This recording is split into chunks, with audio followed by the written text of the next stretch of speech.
Hello everyone, Italian Magic here, and today I'm going to be opening a booster box of Cons of Tarkir. So I've never opened a full booster box on the channel before, so this is going to be exciting, and while I open this thing up, let's talk a little bit about what we might be looking for. So this set has reprints of the Onslaught fetch lands, such as Polluted Delta and Bloodstained Mire. So of course I will be looking for both regular and foils of those. Specific mythics that I'm interested in opening, either Planeswalker, Sarkhan or Sorin, Wingmate Rock, Clever Impersonator, Surak Dragonclaw.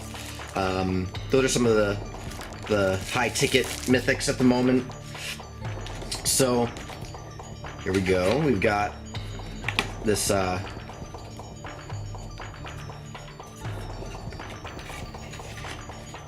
we go.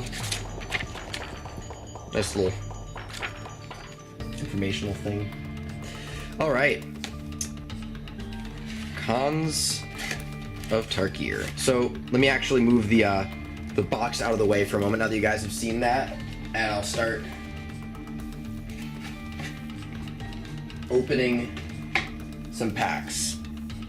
Alright, so here we go.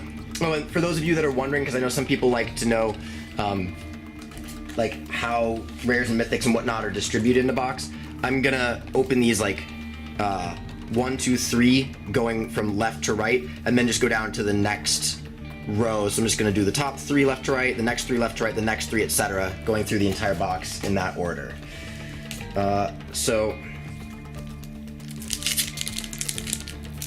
And of course we'll focus on the uncommons and the rares, but I'll quickly flip through the other cards as well. But I do mean quickly. I know these things can get a little lengthy. So here we go. We've got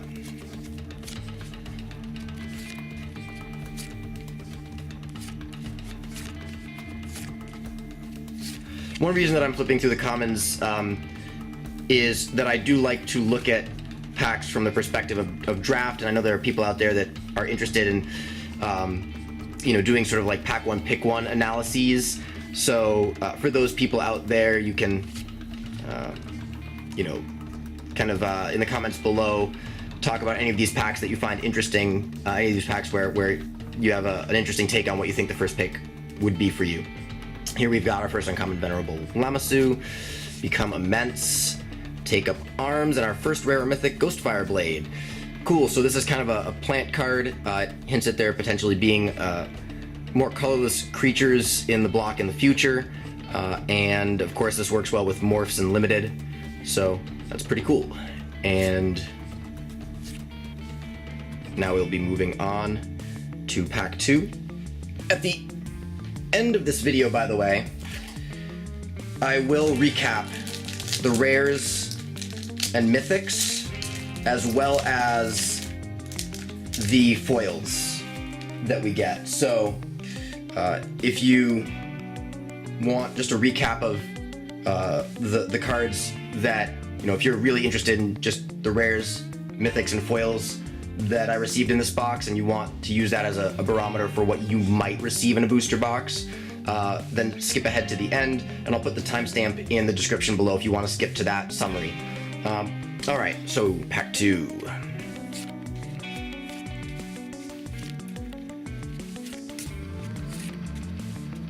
Bring Low. I like that name. Alright, nice. First uncommon is Jeskai Charm, Horde Ambusher, and Nomad Outpost. Nice, we've got a Charm and a Tri-land in this pack. Pretty sweet already. And Meandering Tower Shell, a 5/9 turtle creature. So this is definitely an interesting card. I really like the spoiler video for this card that Loading Ready Run has up on their channel, so definitely check that out if you haven't seen it. It's only about a minute long and it's quite funny. Alright, and very cool art on this. I really like the basic land art in Cons of Tarkir. A lot of the pieces of artwork for the basic lands really impressed me from this set. And a morph token. Okay.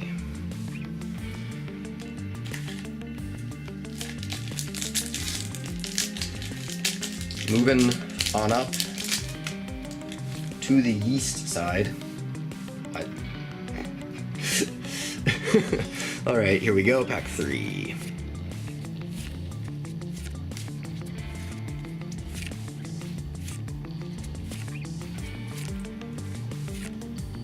First uncommon is Blinding Spray. We've got a Monastery Swift Spear. Nice. I actually played with this card at an F&M last night. I played in the first F&M with cons being legal in Standard, and updated the aggressive red deck that I had been playing, sort of the Rabble red deck that I had been playing before rotation. And this card, coupled with things like Titan Strength and Hammerhand and a Crowing Crusader, proved to be quite good in that deck. Windstorm. Ooh, and a Sarkhan the Dragon Speaker. So after 3 packs, we've arrived at our first Mythic, and it is a doozy. It is the poster child of the set. So that makes me very happy. I definitely wanted at least 1 copy of this guy. We got it out of the way early, and this is sweet. He's a 4 loyalty planeswalker for 3 red, +1 until end of turn. Sarkhan the Dragon Speaker becomes a legendary 4/4 red dragon creature with flying, indestructible, and haste. And it says he doesn't lose loyalty while he's not a planeswalker, so that's important because if he's like blocked in combat, for example, he won't lose loyalty. He will lose loyalty if, though, for example, in response to that activation, your opponent casts like a burn spell and redirects it at Sarkhan. But -3, Sarkhan the Dragon Speaker deals 4 damage to target creature, and -6 his ultimate. You get an emblem with, at the beginning of your draw step, draw 2 additional cards, and at the beginning of your end step, discard your hand. So in a deck with a lot of burn, perhaps like counter burn deck or something like that, or just like almost a red burn control deck, which I think might be potentially viable in the new Standard format. That ability is pretty sweet. And I actually have some more extended thoughts on this card that I recorded like kind of an audio discourse on, and I may post that up on the channel in the near future. So this guy's awesome. Sweet. All right. Well, that's cool. If you haven't seen one of these before, they have one of the tip cards that they give you in these packs, shows you the names of all of the clans and their associated color combination, which I think is a nice touch. 3 packs in. Uno Mythic. It happens to be one of the chase mythics of the set, and one of the cards that I was really hoping this box would contain. So we're off to a good start. Okay. Here we go.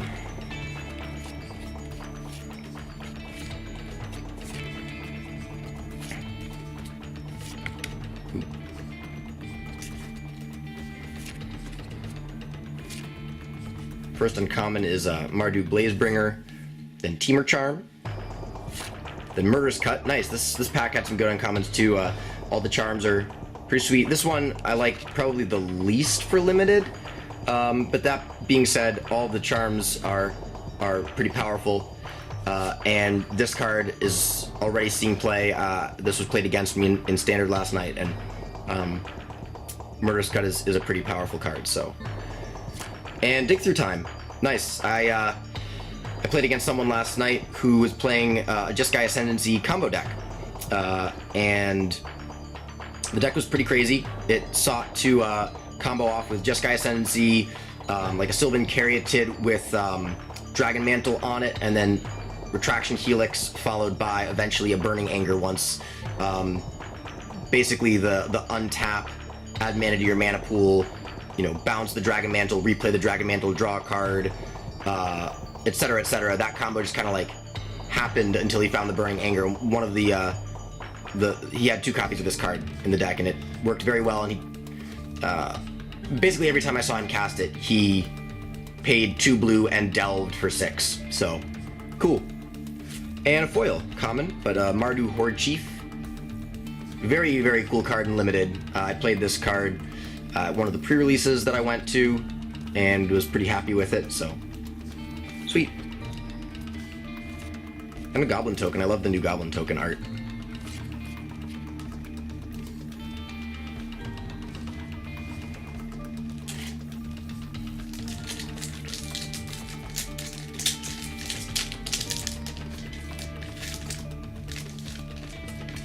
Okay. Whirlwind Adept and other assorted cards. That's the name of the next Magic set, by the way. Blinding Spray, first uncommon. Mardu Charm, nice. Getting the charms. And Ice Feather Aven. We've been getting some good uncommons so far. This is one of my favorite creatures in the set for limited. I love tempo decks. I love 2/2 flyers for 2. So, I mean, and he has Morph, and this card's awesome. Ooh, and Sorin. Awesome. So, I was really hoping to get the 2 Planeswalkers in the set in this booster box, and now I've achieved that goal in the first 5 packs of the box. Pretty much from this point on, whatever we open is gravy, because these guys are both worth in like the 25 to 30 range at the moment. I mean, maybe low for Sarkhan, you can still find them for 20 in a couple of places, but like both of these guys are sought after cards I really wanted, and along with the potential to open a bunch of fetch lands still, I'm incredibly happy with how the first few packs have gone. This is really sweet. Oh, I'm going to read what he does since I did that with Sarkhan. So he's a 4 loyalty planeswalker as well. He costs 2 white/black. His +1, until your next turn, creatures you control get +1/+0 and gain lifelink. Important to note that this says until your next turn, so this lasts through your opponent's turn that follows the turn that you activate this ability on. It says -2, put a 2/2 black vampire creature token with flying onto the battlefield, and his ultimate -6, which you can work up to pretty quickly. It only takes 2 turns of +1ing him to get him to that, and then on the following turn you can -6, you get an emblem with, at the beginning of each opponent's upkeep, that player sacrifices a creature, so it's like a one-sided abyss. I really like this guy in a potential like white-black aggressive build with like Soldier of the Pantheon and Gnarled Scarhide and Brimaz and maybe Anthem effects and whatnot. That's something that I'd like to try out. I definitely think this guy is going to see play at the Pro Tour coming up, and I think he was a bit underrated when he was first spoiled, but I like this card a lot. He is very similar in certain ways to Sorin, Lord of Innistrad. Most notably, people have commented that the first 2 abilities are very similar to the first 2 abilities of Lord of Innistrad, except not directly flipped, but that like the first ability is the quote-unquote Anthem effect as opposed to the second ability, and you know the first ability on Sorin, Lord of Innistrad, I think got you a 1/1 life-linking vampire, and this is a minus ability that gets you a 2/2 flying vampire, but it's an interesting take on the white-black Sorin. Obviously, both white-black Sorins are now quite different from the mono-black Sorin that was introduced in Zendikar, but very, very cool. And a snake token, which is pretty sweet. Okay. So,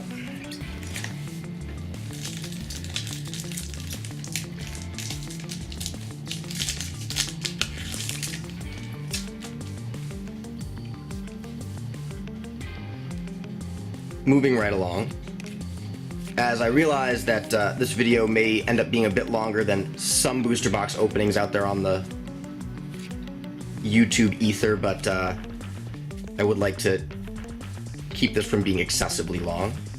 For those of you who like the more relaxed pace of some of my videos, I appreciate your viewership. So we've got Goblin Slide. Great name, great art. Not really sure if this is going to see play anywhere.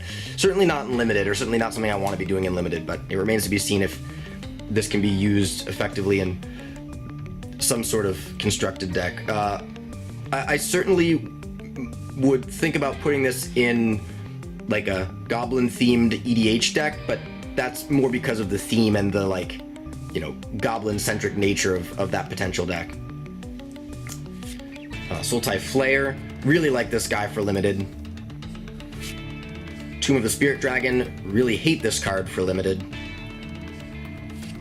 And oh, you've got to be kidding me! Right after Sorin, a Polluted Delta.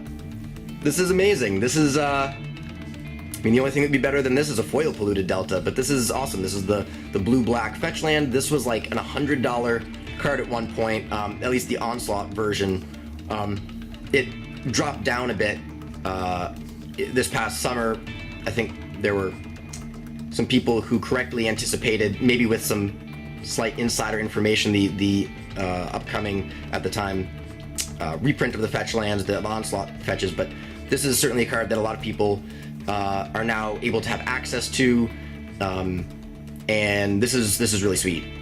This is, you know, definitely one of the fetch lands that I really wanted a copy of, and right after the pack with Sorin, so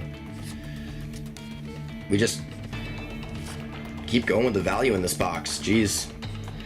Well,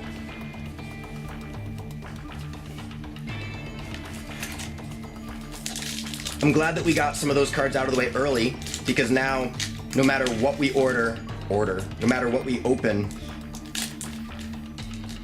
from here on out, I think there's no way we can really be upset. Like, those are three of, if not the three cards I really wanted to be in this box, and they are quite early in the box, so high five, people out there. Okay.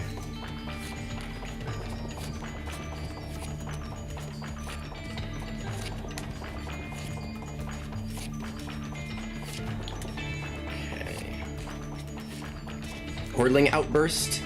I do love me some goblins, as you probably know if you've seen some of the other videos on the channel, and this was awesome for me in one of the pre-releases. I played a Mardu deck, and I had 2 copies of this card, and it's pretty sweet. And I also think it has potential in Standard, so I've seen people brewing with it already in decks with Purphoros and decks with Goblin Rabblemaster, so sweet uncommon. Sandstep Citadel, one of the tri-lands. This is the Abzan tri-land. Sweet. Secret Plans. Very cool art. Very cool name. Not really sure if I like it. I certainly want to be doing other things in Limited, but that being said, the art is really, really, really cool. And a Herald of Anafenza. This is a card that I have not had the chance to play with yet in Limited, but I have heard very good things from people who have. And I do like this. It has a lot of value as a 1-drop that is not irrelevant when you draw it late, and that has like scaling potential throughout the game. Talking about specifically Limited here right now. But I'm not entirely sure that this is irrelevant to Constructed either. So that's a pretty sweet rare. Also sweet art. There's a lot of sweet art in this set, and I like this piece of artwork a lot. So. Okay.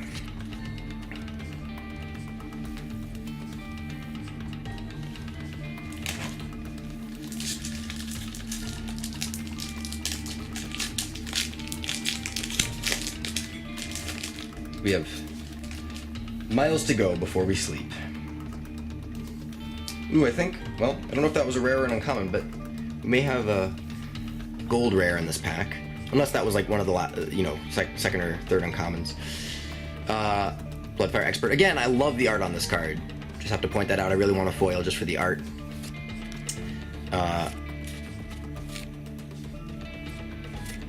So, did anyone out there have any pre-release experiences that were exceptional? I would love to hear in the comments below some of your early experiences with Khans of Tarkir, and some of your thoughts on the set, before we get too deep into the bulk of drafting this, which, people will be drafting this as a triple Khans format for many months now. So our first uncommon here is Gurmag Swiftwing, then Warname Aspirant, a nice aggressive red creature. Heir of the Wilds, a pretty nice green creature, something that I would love to be playing in Limited. I saw Chris Van Meter on Star City Games. He wrote an article this past week talking about potentially putting this in like a red-green monsters build, so in Standard. and a Mardu Ascendancy. And I saw a really cool deck last night at FNM with Butcher of the Horde and Bloodsoaked Champion and Goblin Rabblemaster and this card, and so this is also something that I think is going to see play in Standard in like an aggressive, token, or not token themed, but like a Mardu deck with a heavy token presence or token generation presence, and I like anything that creates red goblin creatures, so sweet.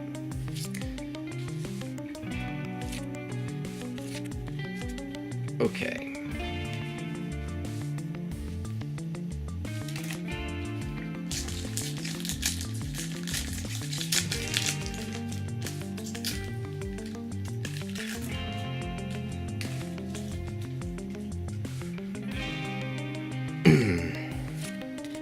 We've got so many Bloodfire. I feel like more than half of these packs have had Bloodfire experts in them so far. Maybe I'm exaggerating. Maybe it's only been like 3 or...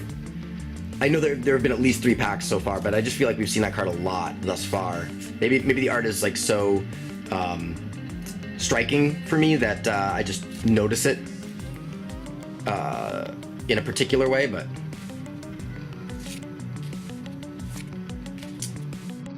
Okay, so we've got Master the Way. We've got Jeskai Elder, so we've got a Jeskai themed group of uncommons so far. Very interesting card, Jeskai Elder. Raiders Spoils. And a Hardened Scales. So this is definitely an interesting card, one to watch. There was a whole article, was it on quietspeculation.com? It might have been, I'm not sure, but there was a whole article that I read recently about this card and this one particular writer's enthusiasm regarding this card. And it's certainly something that I want to try out in, the same type of EDH deck that would have something like Doubling Season. So, cool. And another morph. I guess token isn't really the right word for these. They're morph reminders. Actually, it says you can cover a face-down creature with this reminder card. So, I think that's cool.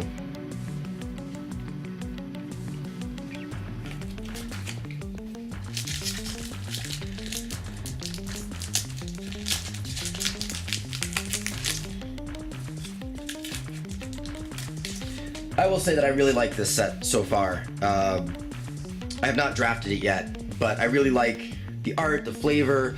There are a lot of cards in here that I think are really well designed, so I'm really enjoying both playing with and just sort of, thinking about and talking about Khans of Tarkir.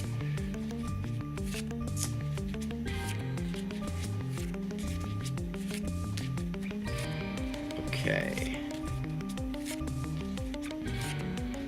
Riverwheel Aerialists is our first uncommon. Little side note, there are now enough monks in Magic that I may make a goofy monk-themed EDH deck. I'm not claiming that it will be good or competitive, I just think it would be awesome, and everyone needs stuff to do, right? Pinewalker. I absolutely love this. I haven't had a chance to play with this in Limited, but I want to. I really want to have the chance to play with this in Limited. This seems really sweet. Once you flip it up, it'll activate, anything with a ferocious bonus, being a creature with power 4 or greater. And I just love the triggered ability. Whenever Pinewalker or another creature you control is turned face up, so that would obviously be when you unmorph a creature, untap that creature. So that way you can attack with a morph, and then if you flip it up, not only do you have the potential to win combat there, but you then have something that you essentially just sort of gave pseudo vigilance to. It'll untap and you can use it as a blocker, and if your opponent doesn't know what it is, then it may be a blocker that they didn't plan for. Green has green and the green associated clans, specifically Temur and Sultai, have some morphs that I'd really like to surprise my opponent with, like Abomination of Gudul, even though that has flying, so it might be worth unmorphing that before combat so you can get the evasion. But if that doesn't really matter, then surprising them with that might be nice. And for Teamer, something like, what is it, Snowhorn Rider, the 5/5 Trampler. So this is a really cool card. Warden of the Eye. And a Flooded Strand. Awesome. So this is the other blue fetch land. This is the blue-white fetch land. So this is sweet. We have the blue-black and the blue-white fetch lands. This was obviously another card that I really wanted. I really want at least one copy of all 5 of the fetch lands, obviously, that are contained in this set. But Polluted Delta and Flooded Strand were 2 that I really wanted specifically for the Aloro Ageless Ascetic EDH deck that I have, but also this card I eventually want to use in a modern Jeskai Delver deck. So, very, very cool. Ooh, and a foil rare, a foil Dragon Throne of Tarkir. This is only made less cool by the fact that I got the foil promo version of this card for the release weekend last night at FNM. And it was actually pointed out to me that the promo version has slightly different art. The art is more zoomed in, and Zergo Helm Smasher is sitting on the throne. And in this art, the regular art, the throne is empty, and the perspective is pulled back as if zoomed out a little bit compared to the promo version. So I did not notice that until someone put them side by side last night, and I think that's actually kind of cool to throw a little like bonus to collectors into the promo version. That being said, that's pretty cool to have a pack foil Dragon Throne of Tarkir. So I'm not going to complain about a pack that has Flooded Strand and a foil rare and a Sorin Emblem. This pack is sweet. Foil rare, fetch land, Sorin Emblem. This pack is sweet. Wow. That's actually one of the better booster packs I've opened in a long time. Fetch land, foil rare, Planeswalker Emblem. I've just been really fortunate so far with Cons openings. One of my prize packs from one of the pre-releases I played in had a foil Ugin's Nexus. So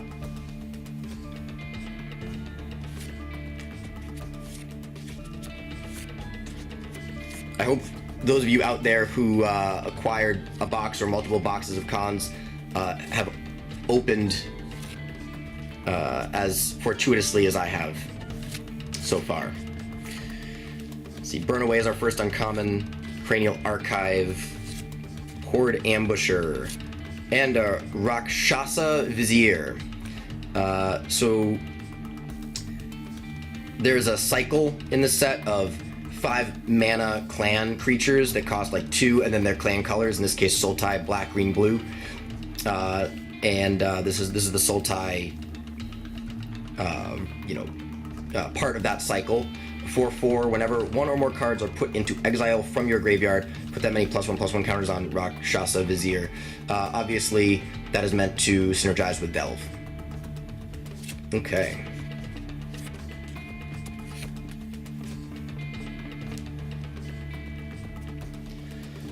All right, moving right along. So we've got some Planeswalkers, some fetch lands, a foil rare. Not too many foils yet, though. Two foils, I think. The rare and that Mardu Horde Chief. So I'll be interested to see what foils await us in the remaining packs here. With all of the art that I really love in this set, there are definitely some cards that I'd like to acquire for the foil art properties. Winterflame, love this card for limited. I love red-blue tempo decks, period, but I especially love drafting them. I'm not so married to that I'll force it, but I mean when the cards are there, and this is one of those cards that I would love to have in that kind of deck. I will definitely love to play that kind of deck in this format, and yeah, choose one or both. Tap target creature. Winterflame deals 2 damage to target creature. So, as I've heard mentioned, this is kind of like Fire and Ice. For those of you that know the card Fire/Ice, that was like a split card. So, this is pretty sweet. Or the movie Fire and Ice. Or that. Armament Core. this is an insane card in limited. I mean, worst case scenario, you get a 6/6 for 5, but best case scenario, you're distributing the counters onto 2 of the Abzan quote unquote counter lords, like the Falconer or the long shot squad, the thing. So like you could put these counters on creatures that grant your creatures with +1/+1 counters flying or reach or trample or whatnot, or lifelink. The Abzan Battle Priest I really like, so this is a sweet card for limited for sure. And another Tri-land. This is the Frontier Bivouac, which is the Teamer Tri-land.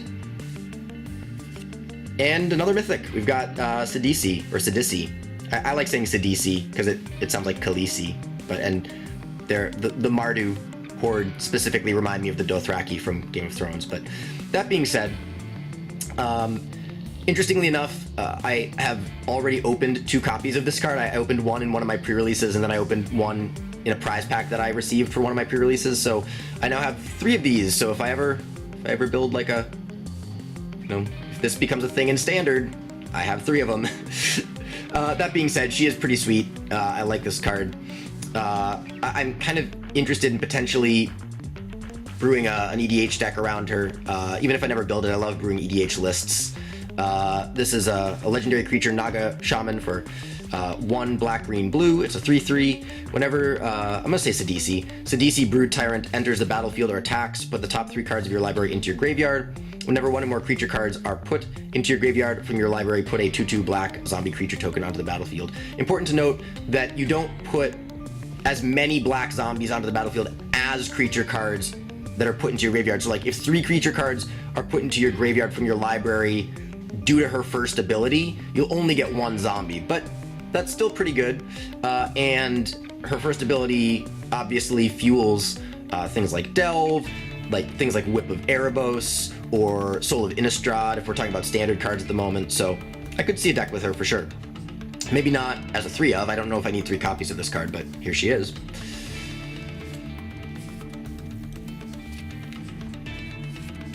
All right. Well, we've already received 3 Mythics, which either means that there won't be too many Mythics remaining in this box, if any, or we're just gonna get one of those outlier boxes with like 5 or 6 Mythics. Let's hope for that one.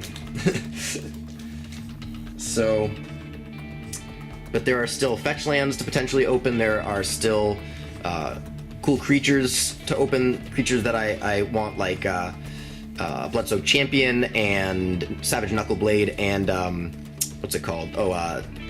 Sagu Mauler. And it would be cool if one of those cards is contained in this pack so that I can be like, galled it, but that probably won't happen. Stubborn Denial is our first uncommon, and Become Immense, then Set Adrift. Great art. Again, so many cool pieces of artwork in this set. This one I also really, really like. And Deflecting Palm. This is a sweet card. I played this in the Mardu deck that I played in one of my pre-releases. It actually won me a game. I was holding on to it from my opening hand until, like, deep into the game, and was patient enough to hold on to it until I could use it to deal the final points of damage to my opponent. Also, we'll probably see play in a if there's like a Jeskai burn deck, or sort of like a in the sideboard, maybe a Jeskai mid-range deck. I'd like to see if a Jeskai control deck is possible in Standard, but certainly in a Jeskai burn deck, I've seen some lists already, and I think this card is going to be seen in Standard. So, plus, great name. I like the martial arts themed nature of the Jeskai. I like that the Jeskai and the Mardu, to me, seem like kind of a bone being thrown to people who liked Kamigawa block, and although they have said they probably won't go back to it, and if they do, it won't be anytime soon. Though they may be trying to misinform us and mislead us so that we're surprised when it returns. But I think in this case, they're probably telling the truth. But I like that the Jeskai and the Mardu seem like kind of nods to people who liked the Asian flavor, specifically Japanese and Kamigawa. And obviously Mardu has like a more Mongolian Genghis Khan thing, and Jeskai is more of a Chinese martial arts thing, but still cool to me. I like the clans in this set allowed Wizards to diversify the flavor of the cards in the set, where like, you know, the Sultai or jungle dwelling zombie masters, and the Mardu are like nomadic tribesmen and whatnot. So I like that aspect of splitting up the flavor into 5 warring clans. One of the many things I like about this set. Speaking of the jungle dwelling zombie masters, here's Opulent Palace, the tri-land for the Sultai. And actually, the flavor text on this is great. It says, the dense jungle surrenders to a lush and lavish expanse. At its center uncoils the spires of Karsi Palace. Now, there's something very poetic about that flavor text. I like that. Seeker of the Way. Awesome 2-drop for limited. Make its way into standard and like a white weenie deck. So, Bear's Companion. And a Howl of the Horde. When we have a foil common behind here. But Howl of the Horde is a sorcery that I really like because I like red burn spells, and this can copy a red burn spell or potentially double copy a red burn spell. So Howl of the Horde gets a thumbs up from me. And a foil, if you watch limited resources, a foil Elmer. Wetland Sambar, a foil Elk. 2/1 for 2 with lots of flavor text. Cool. All right. Oh, and a zombie token. I like this Sultai zombie token.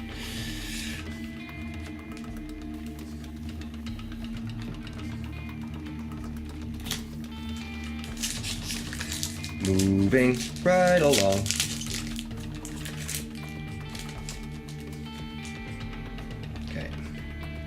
We've got a non-foil Wetland Sambar.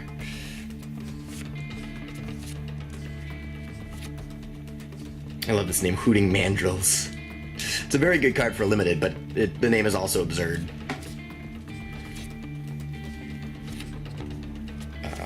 All right. Oh, Venerable Lamasu. Try saying Venerable Lamasu 5 times fast. High Spire Mantis. Witness of the Ages. And Ivory Tusk Fortress. So this is the Abzan card that is part of that cycle I talked about earlier, the 5-mana clan rare creatures. This is a 5/7 elephant for a 2 white, black, green. Untap each creature you control with a +1/+1 counter on it during each other player's untap step. So this is obviously something I would love to have in like an Abzan Outlast deck in limited.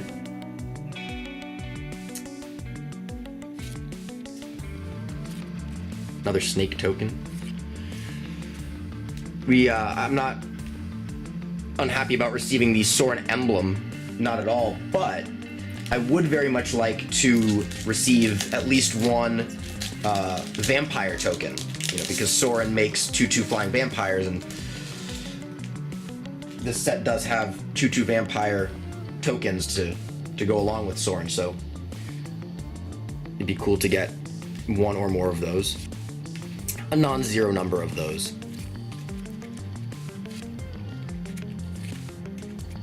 I love this card. I played this in the Mardu deck that I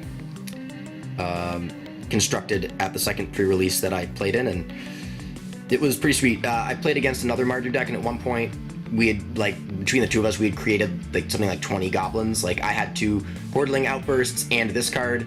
He had this card as well as a Mardu Ascendancy in his deck. Like, there was a point where, like, over the course of one game, we had combined to create close to 20 goblins. So that was pretty nuts.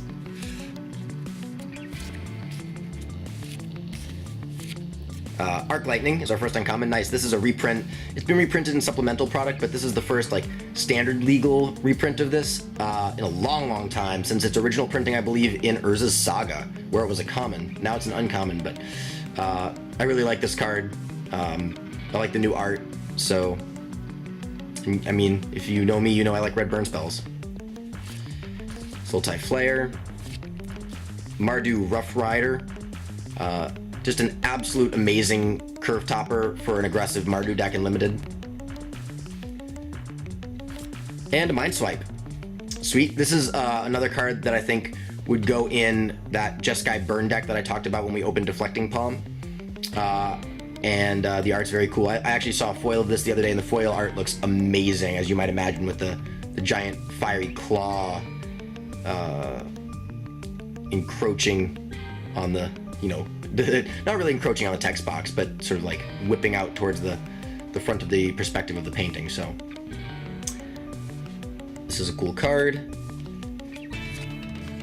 Warrior token. I like that there are like two warrior tokens in the set. One is the Abzan and one is the Mardu warrior. Obviously they function the same way. They're both white 1/1 token creatures that have the creature type warrior, but just the art, one that signifies that the warrior is an Abzan warrior and one that signifies that the warrior is a Mardu warrior is kind of cool. Okay.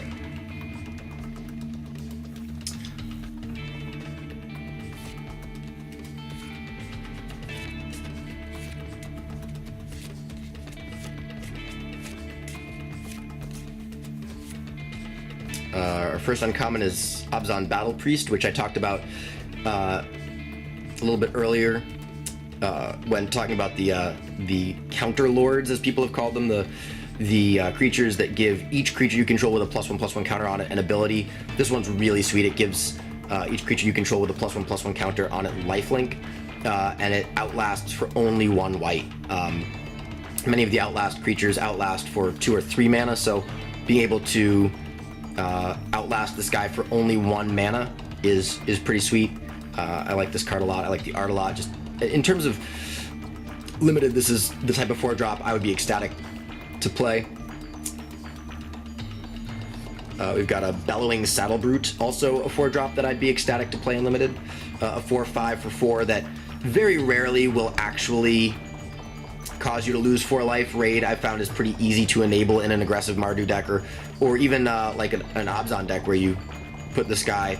But even if you are losing 4 life when you play him, if you're playing him in an aggressive deck, or even in a more mid-range deck where he can come down and block things that are probably going to be smaller that are on the battlefield on turn 4 than a 4/5, that drawback is fine most of the time. So, I mean, obviously there are going to be times where you can't cast him if you're way behind, but yeah, I like this guy. And I like this guy as well. I like the whole cycle of reveal a colored card in your hand to morph it creatures. This is the white one, and yeah, I like this card. I like all of the uncommons in this pack. And a Flying Crane Technique.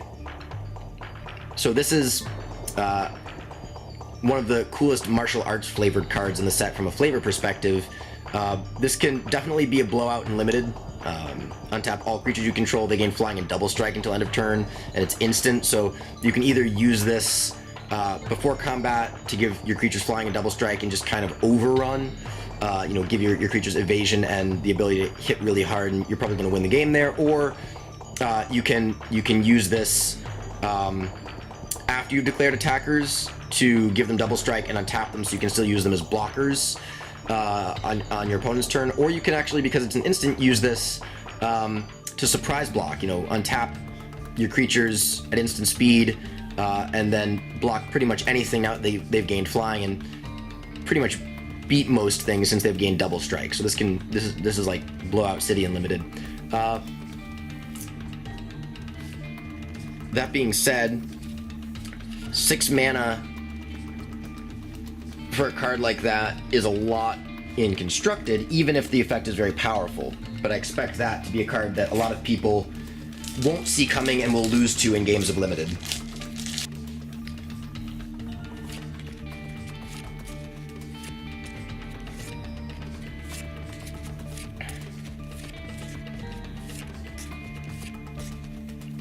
First uncommon is Chief of the Edge. Really like this card. There's definitely a black-white warrior sub-theme that is a potential draft around me archetype like Minotaur's was in Theros block. Briber's Purse, Despise, and a Master of Pearls, a card that I was super blown out by in that Mardu on Mardu pre-release matchup that I talked about. Okay.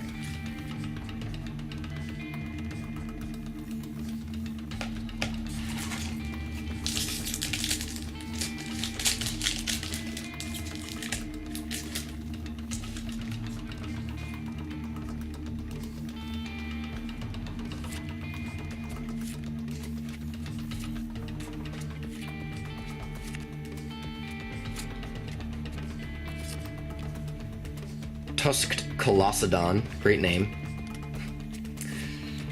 Chief of the Scale, so this is the other warrior lord. This is the toughness one. Abzan Charm, which is just a really, really sweet. All the charms are sweet, but this one I like. I don't know if I would say more than the others. I think I like this one the best though in limited. Like I like all of the modes, and I like this card is like different modes work well depending on what situation you are in the game. It's one of the more flexible. All the charms are flexible, but this one in particular I think is rarely going to be bad no matter what situation you find yourself in. So Ice Feather Aven and a Bloodstained Mire. Sweet. So third fetch land. Not only third fetch land, but I'm building a deck in Modern, and I want a couple, actually 4 more, well now 3 more fetch lands that search for mountains. Doesn't really matter what the other color is. So Bloodstained Mires and Wooded Foothills would be great. Here's Bloodstained Mire, and now we've acquired 3 fetch lands. Also, one of my pet projects is a Marchesa EDH deck, and so now I have Polluted Delta, Bloodstained Mire, and Scalding Tarn, the 3 fetch lands that I would need for her Grixis color combination. So sweet. And a Foil Seeker of the Way in the same pack, which is pretty sweet. So that's something I don't mind having. Really amazing island art. Okay.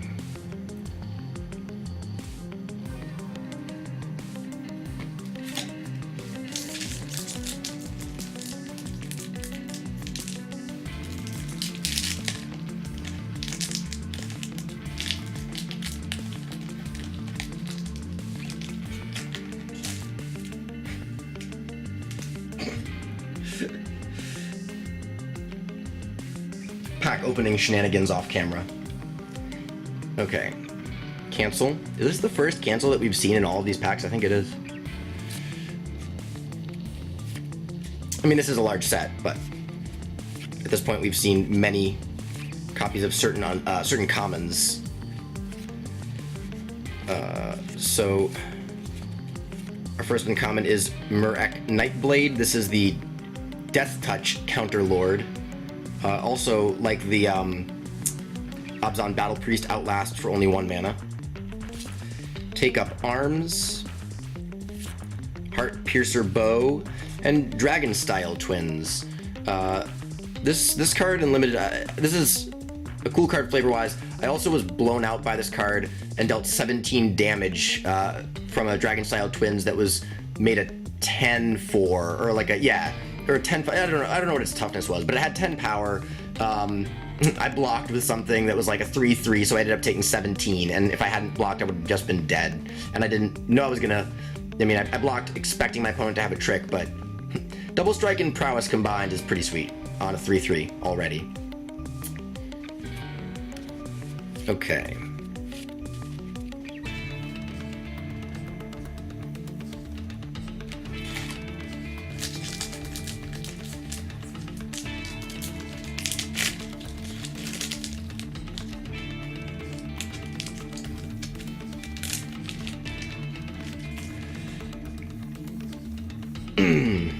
All right. 3 mythics and 3 fetch lands so far, and a foil rare. What more can we ask for? Well, we have quite a few packs to go, so a lot, hopefully. Timely Hordemate, Death Frenzy, This seems like it can be a real blowout in limited. I was able to kill 2 morphs while my opponent was tapped out and unable to flip them with this card, so that was pretty sweet. Teamer Charger. And an End Hostilities. Sweet. So this is the Wrath effect in the set. It's destroy all creatures and all permanents attached to creatures, which will include bestowed creatures, like creatures that are on another creature as an enchantment from the bestow mechanic, or equipment that's attached to creatures, or just regular auras. And it costs 3 white. It's a sorcery. Cool. Goblin token.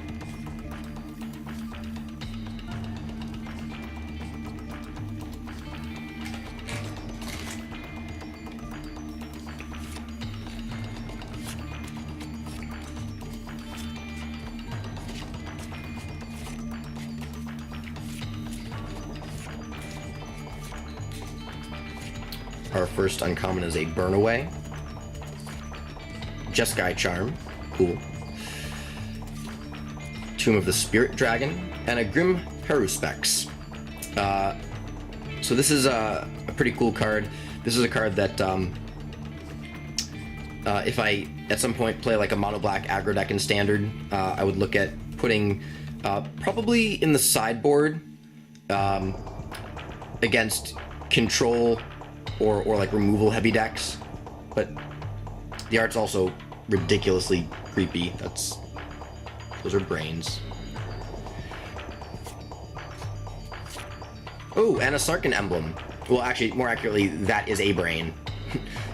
But so now we've got both Planeswalker emblems, both Sorin. So we've got both Planeswalkers and both emblems. Sweet.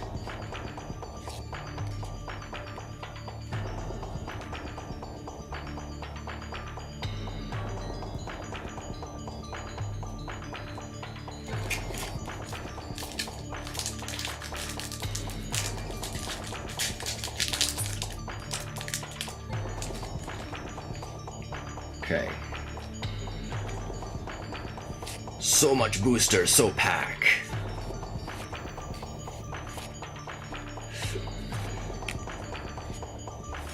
I mean, if you don't make yourself laugh, who will, really? Dazzling Ramparts. It's our first uncommon in Sandstep Citadel.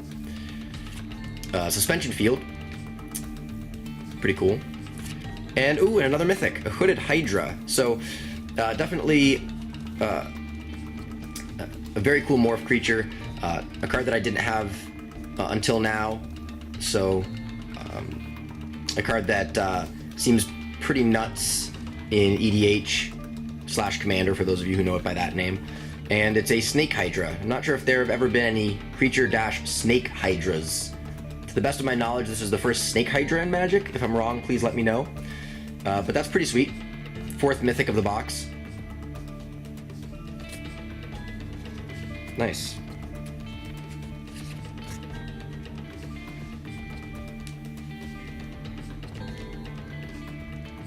I would really like a Wingmate Rock. Like, I think that card is, like Sorin, a card that was undervalued at first, but a card that will see a good amount of Standard play.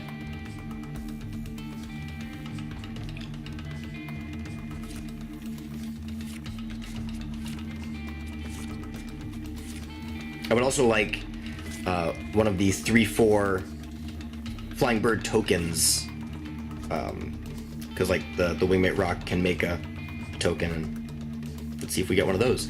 Blinding Spray, Seek the Horizon, Soultide Charm,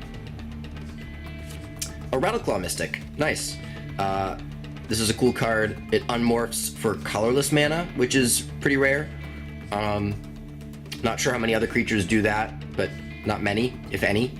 I saw a foil of this yesterday at one of the stores that I went to, and the foil looks absolutely sweet. The eyes, the flame that is emanating from the hand of the Mystic. So, but this is a really cool card.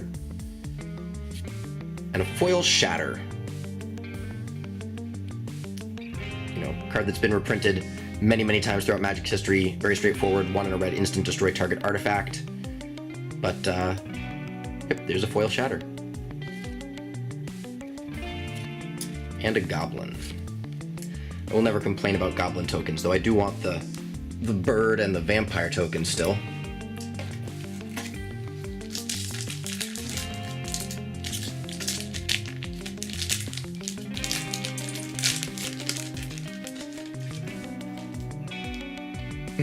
And non-foil shatter. So this block looks to be very interesting. I'm kind of excited to see. I know cons just came out, but I'm already excited to see what Fate Reforged, the next set in the block, will bring to the table. All right, we've got Dragon Grip. We've got Gurmag Swiftwing. We've got Abzan Falconer. Oh, and a 5th Mythic of the box, Zurgo Helm Smasher. So we've got the Marduk Khan. He's a 7/2 Orc Warrior for 2 red, white, black. He has haste. He attacks each combat if able. He has indestructible as long as it's your turn. And whenever a creature dealt damage by Zurgo this turn dies, put a +1/+1 counter on Zurgo. So it's kind of cool that his abilities are divided between abilities that are, traditionally in. So what I'm trying to say is, like, haste and attacks each combat if able are traditionally red abilities. Indestructible is often a white ability, and the +1/+1 counter thing is like the Singular Vampire, like a black ability. So it's kind of cool that his abilities are divided between traditional abilities, or abilities that are traditionally reserved for, or at least primarily in, like monocolor cards, or are associated with the particular colors that comprise his mana cost or his color identity. Sweet. So, 2 cons, 2 planeswalkers, a Hydra, some fetch lands, foil throne. Not the Iron Throne, but I mean, we can't always get everything we want. Yeah, sure. It's from Dark Souls. Sweet.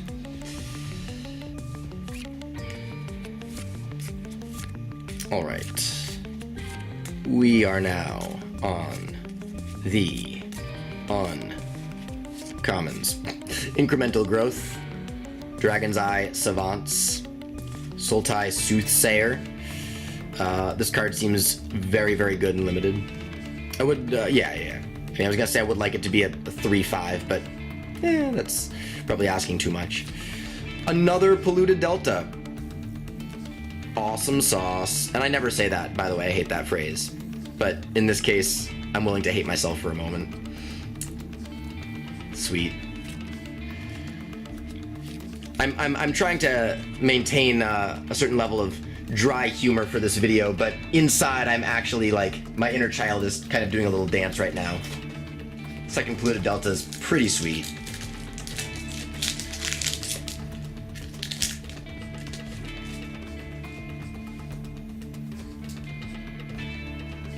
Okay. I mean, of all the fetch lands that I could have gotten 2 of, that's the one that I wanted to get 2 of, as I mean, it's currently the most valuable, even if by a small margin over the others. That being said, for the deck that I'm putting together for Modern, I actually do need a couple more of the red X fetch lands. Kintree Invocation, Ride Down, Heir of the Wilds, and a Mantis Rider.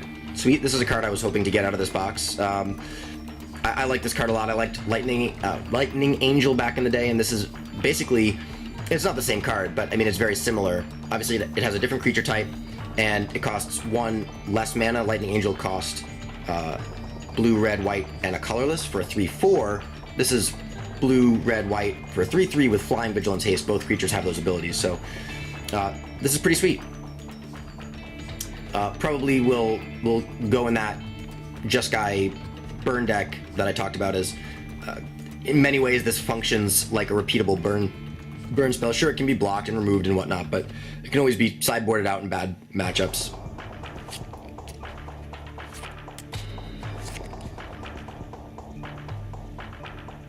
Okay. All right, we have 9 packs to go, so we basically have a fat pack's worth of packs left to go. By the way, as I mentioned in... Oh. I'll explain the in a minute. As I mentioned in previous videos, I do plan on opening a fat pack for every set that is released. I have a fat pack of cons that I will be opening shortly, so expect to see that video up on the channel soon as well. I figured I would lead with the booster box, as it was, this is a new video type for the channel. This is the first time that a booster box has been opened on Metallion Magic, but the fat pack opening will be coming soon, so fear not. Mardu Heart Piercer. I like this card a lot. There's so many good uncommons in this set, at least for limited, but I mean, I feel like just in general, there are so many good uncommons in this set. Karu Bloodsucker, Murderous Cut, Siege Rhino. Nice. I know a few people that are really just in love with this card. I like this card a lot. It's definitely, in my opinion, going to be a standard player during its time in the format. And this card is just insane and limited. This card's really, really sweet. This is just another one of the reasons why I chose Abzan for my first pre-release. I ended up getting Onofenza actually as my promo card, which I was completely happy with. But the chance to get this as my promo card, and the fact that there's so many good Abzan rares that could have been, the one card that you got out of the 8 possible promo cards in that pack led me to choose Abzan, and I was not unhappy with that choice. So the reason I said is I kind of like this card.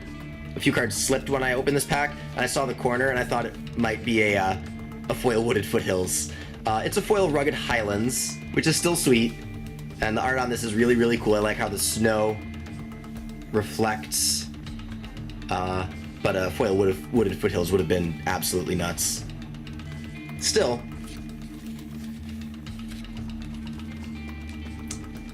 that is a very cool non-basic land in foil form.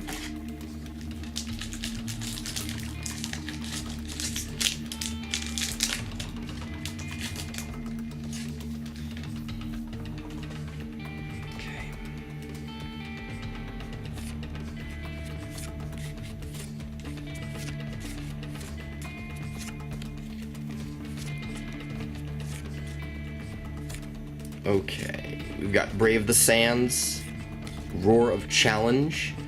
The art on this card will be the art on the Game Day Champion mat, so that's pretty cool. Quiet Contemplation, and an Icy Blast. Okay. Another Goblin token.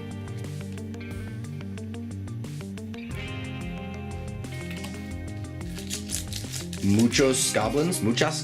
Is goblin a masculine or feminine noun? Are there even any goblin women? Yes, there's Mad Auntie and like Wart from Lorewind block. So and Goblin Matron. Yeah, there are goblin women.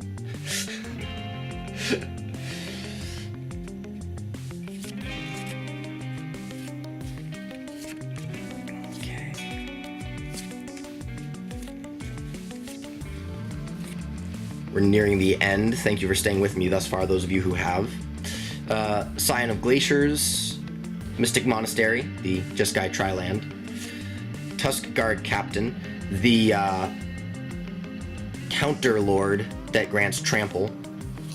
Ooh, and a Savage Knuckleblade, one of the creatures that I mentioned earlier that I wanted to acquire. So this guy will probably see play in Standard as well. He's got a slew of abilities.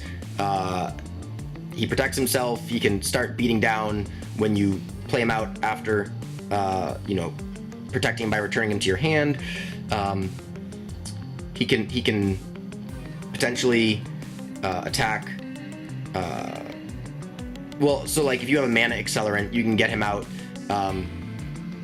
even on turn 2, and then start attacking with like a 6/6 on turn 3, which is pretty nuts. Oh, and a foil rare, another foil rare, a Trap Essence. So that looks super, super cool. Sure, out of these 2 foil rares, I would have preferred, say, fetch lands, but the art on this looks really, really sweet. And this counters target creature spell, and then you put 2+1/+1 counters on up to 1 target creature. So you don't even need to put the counters on a creature to just counter a creature spell. And this costs green, blue, red.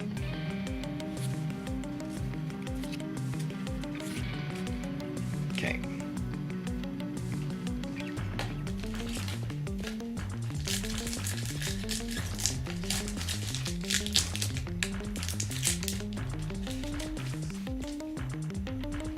Okay.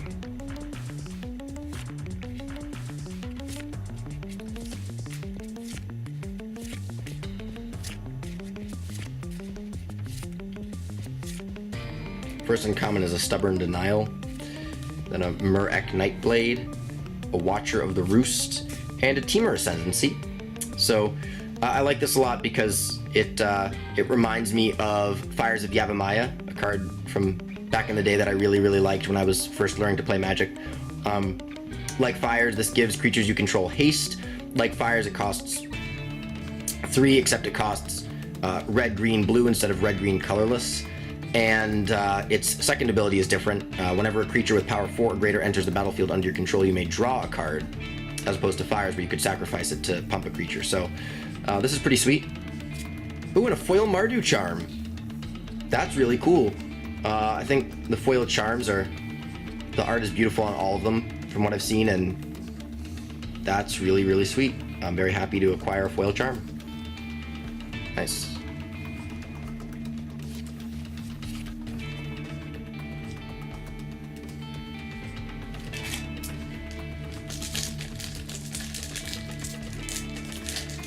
This rare and foil recap at the end of this video is going to be a pretty sweet segment, as I think we've opened a pretty awesome booster box so far, and we have 5 packs to go. So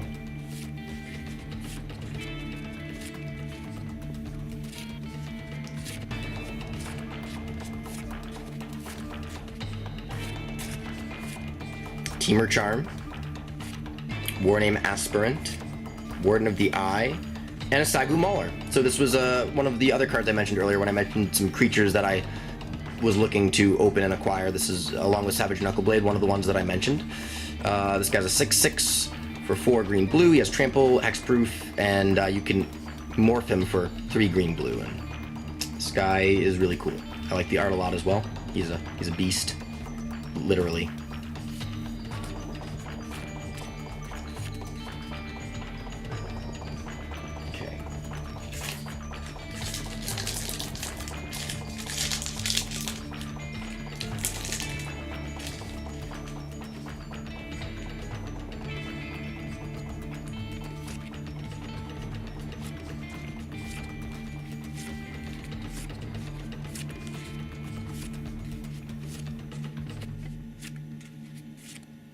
Goblin Slide, High Spire Mantis, many of these cards we've seen by now, Frontier Bivouac, and a Retribution of the Ancients.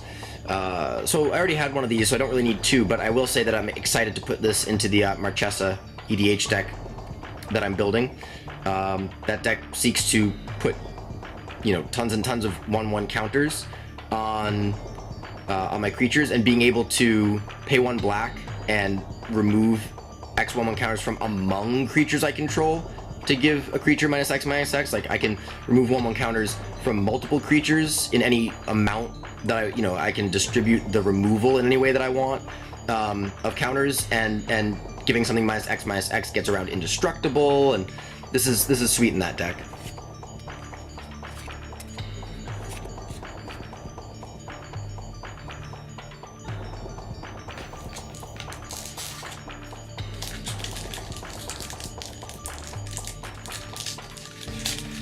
We're on to the bottom row. 3 packs.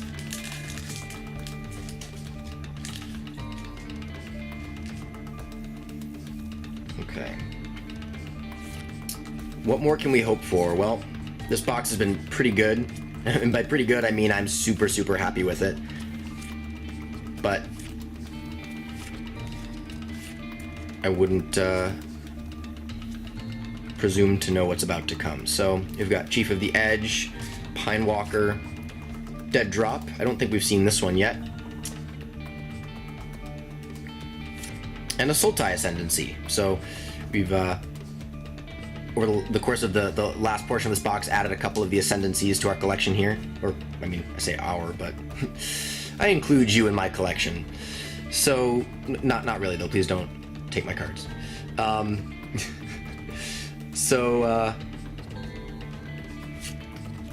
Let's move right along, because we've got two more.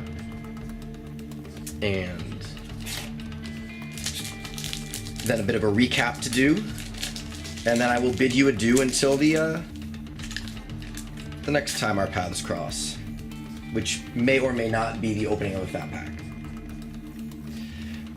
Okay.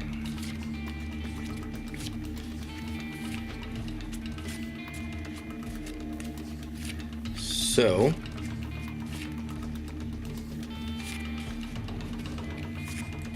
we've got a Hordling Outburst, Swarm of Bloodflies, another card that I am thinking of adding to my Marchesa deck. Secret Plans, and another Mardu Ascendancy. So we've got two of those now. We've already seen this guy, so let's move along to our last pack. Alright, so this booster box started out with a bang. A Sarkhan and a Sorin over the course of the first two rows in the box. And then early on also a Polluted Delta and a Flooded Strand. Later on we added a couple more, three more Mythics, including a couple of Cons, two foil rares, although one of those foil rares was in the pack with Sorin. And now we've come to the end.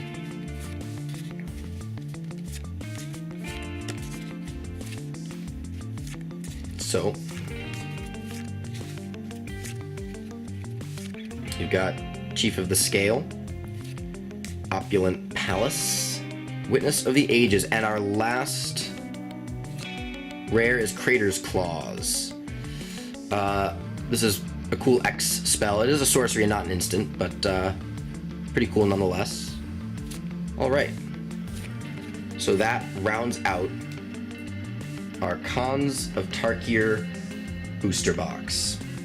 This is how 36 packs of Cons of Tarkir looks laid out in front of you. I thought some of you would appreciate this visual.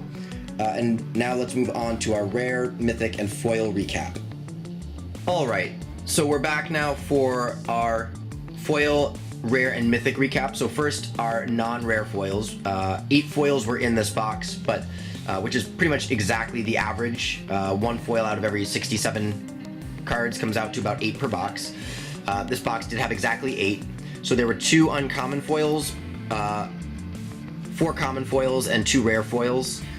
So we have Mardu Charm, Rugged Highlands, Shatter, Seeker of the Way, Wetland Sandbar, and Mardu Horde Chief for the non-rare foils. I put the rare foils in with the other rares and mythics. So let's take a quick look at the rares and mythics that were contained within this box, and going in reverse order from the last one we opened to the first. So we've got Crater's Claws, Mardu Ascendancy, Sultai Ascendancy, Retribution of the Ancients, Sagu Mauler, Temur Ascendancy, Foil Trap Essence, Savage Knuckleblade, Icy Blast, Siege Rhino, Mantis Rider, Polluted Delta,